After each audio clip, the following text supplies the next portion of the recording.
வாங்க நம்ம இப்போ எக் ரைஸ் செய்ய போகிறோமே, பார்க்கலாம்.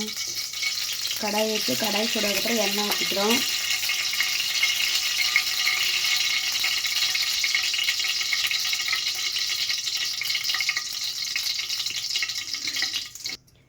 கொஞ்சமாக கருவேப்பிலை, பச்சை மிளகாய்,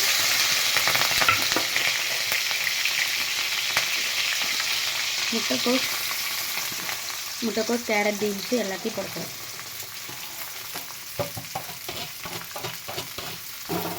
அப்புறம் கொஞ்சமாக குடமிளகாய், கொஞ்சம் இஞ்சி பூண்டு பேஸ்ட், பூண்டு.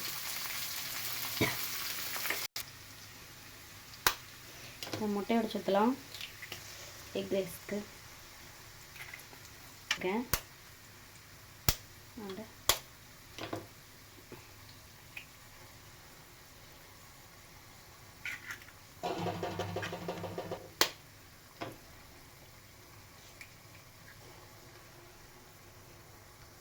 கொஞ்சமாக உப்பு தேவையான அளவு போட்டுக்கணும். கொஞ்சமாக கறி மசால் தூள், கொஞ்சமாக காஷ்மீரி சில்லி பவுடர், கொஞ்சமாக பெப்பர். இந்த மூணையும் போட்டு நல்லா மிக்ஸ் பண்ணணும். இப்போ தேவையான அளவுக்கு சாப்பாடு போட்டு கிளற போகிறோம்.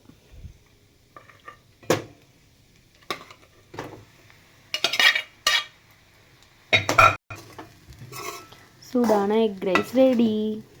ஃபைனலி கொஞ்சம் கொத்தமல்லி தழை தூவிக்கிட்டால் சாப்பிட்லாம்.